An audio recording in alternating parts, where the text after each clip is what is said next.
You think you're organizing, you think you're making progress, but what you're really doing is you're just setting yourself up with systems for clutter that you don't even want. Now, I see this all the time. Beautiful bins, they're labeled folders. We've got color-coded schedules, but underneath it all is chaos. And it's not just happening in your house, it's happening in your business, your brain, and your life. So today I'm walking you through the 5 organizing mistakes that are keeping you overwhelmed, plus what to do instead to finally feel calm, clear, and in control. So mistake number 1, you spend hours reorganizing your desk, you shift piles from one side to the other, you're stacking notebooks, but nothing actually gets put away or dealt with. You may have bins, the labels, the drawers, the dividers, all of it, trying to make things neater, but it really just creates a neater version of the same problem. It's like we're putting lipstick on a junk drawer. It might not look prettier, but it's still full of old batteries, mystery screws, and you know that one pen that you hope still works, but it won't?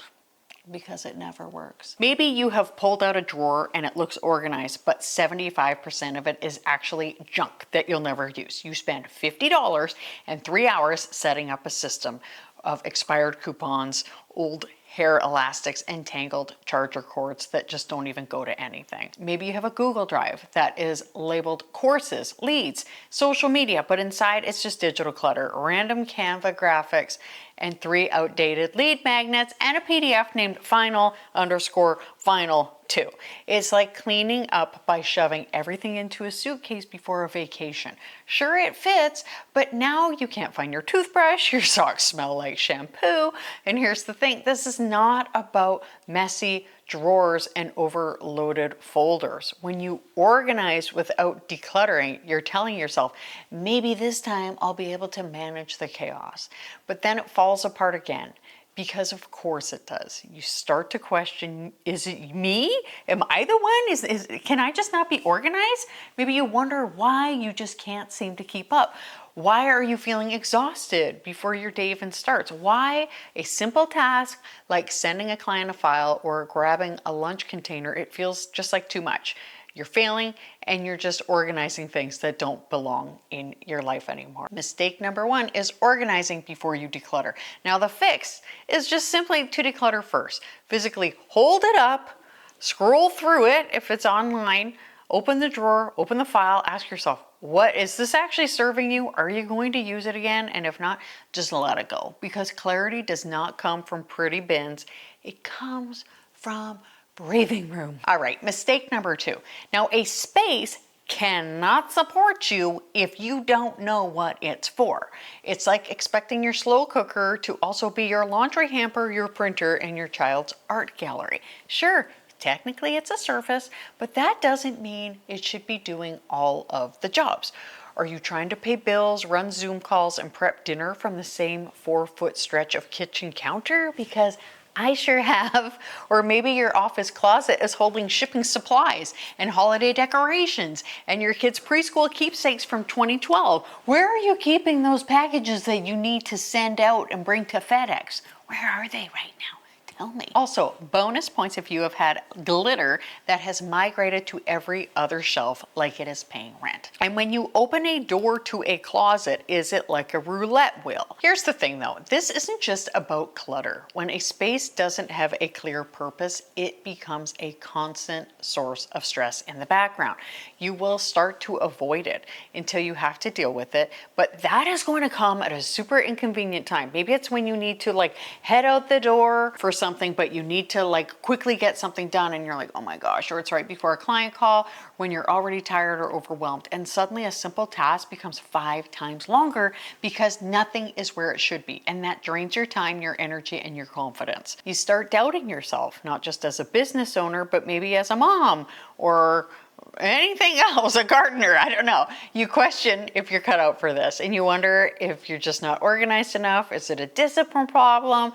What really is the problem? Is it you? Is it the system? Mistake number 2 is having no set goal or a purpose for a space. Now, the fix for dealing with it is just to ask yourself, what do I want this space to do for me? And then remove everything that does not serve that goal, or have a very organized system for how that stuff is, and that is completely separate from that space. Because I know sometimes we have actual size constraints. When the purpose is clear, the system becomes obvious and it gets lighter. Let's get to mistake number 3. Now, I think a lot of us can relate to this one. You tell yourself, if I could just get up earlier, if I could just wake up, if I could just stick to a better evening routine, then I'd finally get on top of everything.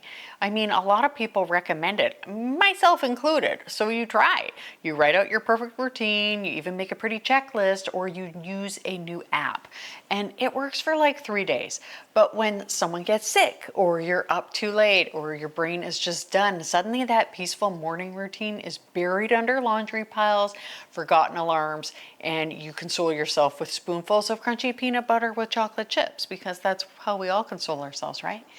It's like building your whole house on a planner sticker. Looks cute, but it does not hold up under pressure. And here's the truth. Routines don't fix the actual root cause. If the systems underneath are broken, no 5 a.m. stretch session is going to save you. So the mistake number 3 is expecting that morning and evening routines are your big solution, when actually the fix is that we need to start with the foundations. We need to clean up the space, we need to declutter the tasks, set up systems that make routines easier to keep, because routines should support you and not just become another thing that you're failing at. That brings us to mistake number 4. Business receipts next to birthday cards, craft supplies in the same drawer as your label maker. Maybe your planner is buried under a pile of kid art and unpaid bills. And it's like storing your winter boots in your fridge and your groceries in the closet. Everything technically fits, but nothing is exactly where it belongs. And it really makes everyday life way harder than it needs to be. Think of all the time that you're wasting. Maybe you even have this problem when it comes to your digital files. Oh my goodness, I did for the longest time and I wasted so much time getting started in the morning. It's not just annoying, it is mentally exhausting. Every time when you walk into that space, your brain goes into overdrive and it's like, what's that form I was supposed to sign? Why did I come in here? Did I already mail that package? Why is there glitter on my work laptop? And you're not just tidying, you're playing mental Tetris all of the time. You're trying to make everything overlap, the rules into your life to fit in one messy space. And it's constant. There's the home zone, the work zone, the mom zone, the paperwork zone, the meal planning zone. And when those zones are stacked on top of each other, literally your brain cannot fully enter any of them. And you can't focus on your work when you're staring at a pile of laundry. You can't enjoy dinner when your inbox is glaring at you from the counter. I bet you skip lunch sometimes. This is not good. Life is meant to be eating our meals and enjoying them. I digress. This kind of clutter, it doesn't just slow you down, it chips away at your clarity, your creativity, and your peace. Mistake number 4 is mixing category or maybe not having proper zones. The fix is to group things by purpose, create zones that make sense for how you actually live and work. Have a drop zone for mail and school forms, a clearly labeled work drawer or shelf, a spot where your planner lives that is not under a pile of stickers and popsicle sticks.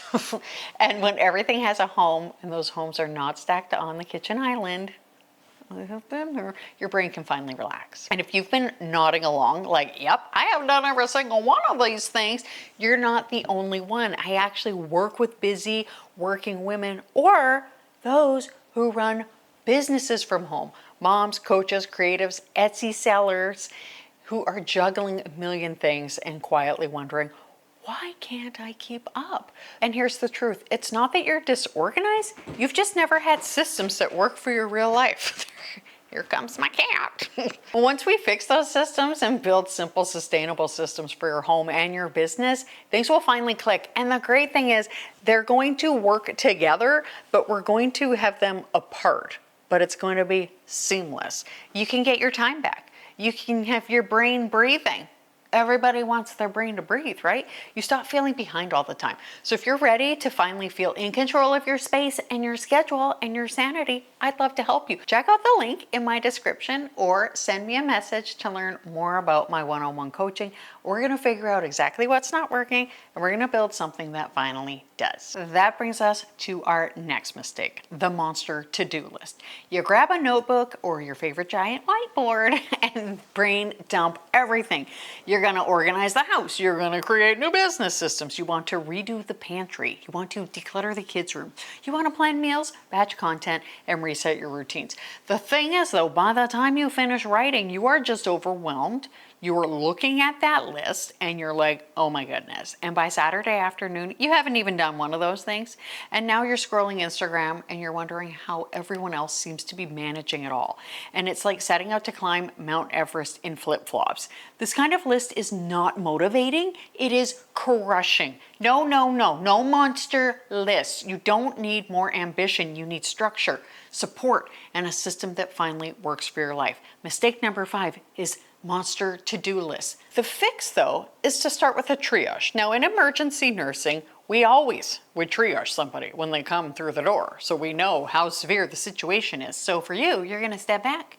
You want to look at what needs your attention, what can wait, what's stealing your energy, and then work one step at a time after you've prioritized. You don't need to overhaul your life in one weekend. You just need a sustainable plan that won't burn you out. And if you're like, well, I don't know how to do that. What are you even talking about? Check out this video here. This is all about my triage system. Stay tidy and mighty. I hope something great happens for you today. Thank you so much for watching, and I'll see you next time. Bye.